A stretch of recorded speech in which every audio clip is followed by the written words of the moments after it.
Good day, everybody. Joy McCarthy here, registered holistic nutritionist of Joyous Health. And I was at my parents' over the weekend, which sort of inspired this video today because my mom had made this amazing orange banana loaf. My mom is a fantastic baker, and she showed me the recipe. And she had all these she crossed out a whole bunch of ingredients. And then beside the ingredient, she had written in her healthy substitution. And so, for example, there was canola oil. She scratched that out, and it was coconut oil, organic coconut oil. Then she had where there was white sugar. She scratched that out. She had her Cyka Nut Sugar, and so on and so forth. So what I wanted to share with you today are some healthy substitutions instead of white sugar and brown sugar when you are baking. Brown sugar is just white sugar in disguise, so it's actually been stripped of all its minerals, all of its nutrition, and then they add the molasses back in to make it brown. So don't be fooled.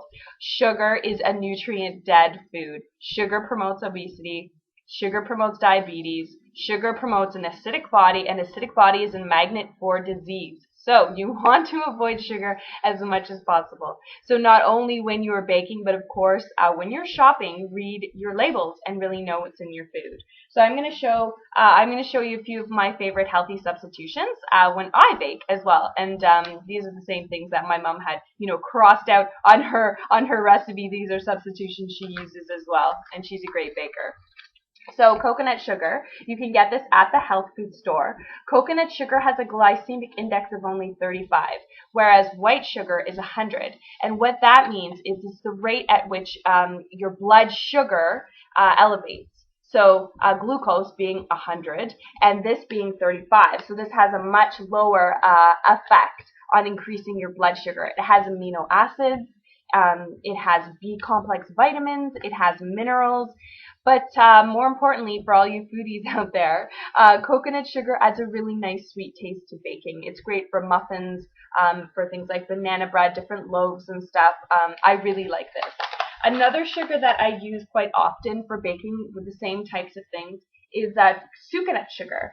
Cyka Nut Sugar it looks similar to brown sugar, but the thing is, it's brown because the molasses has not been stripped out of it. It still has minerals in it. It has some vitamins, and it has a much lower glycemic index than just like plain white sugar.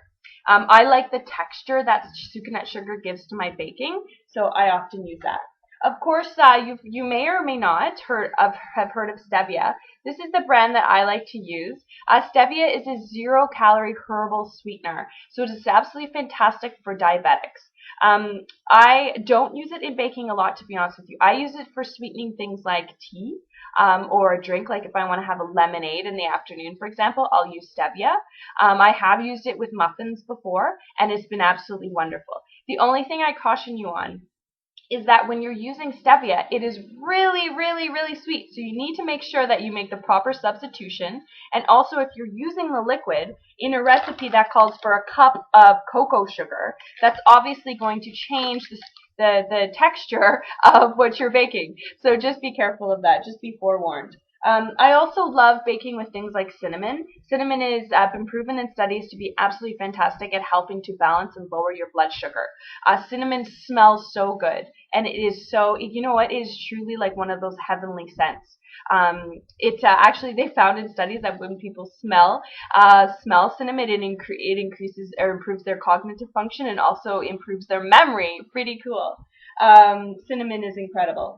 I also love honey. No, I do not recommend baking with honey. You're going to destroy all the beneficial enzymes of this raw honey here.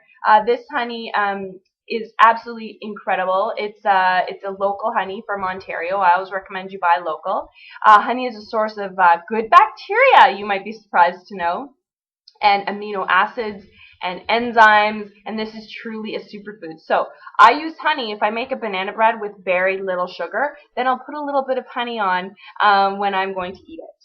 And then, of course, using things like applesauce, frozen blueberries, frozen blackberries, raspberries to add to your recipe, to add a natural sweetness is great because then you get lots of fiber, which helps to slow the release of glucose into the bloodstream, so you have long-lasting, sustainable energy.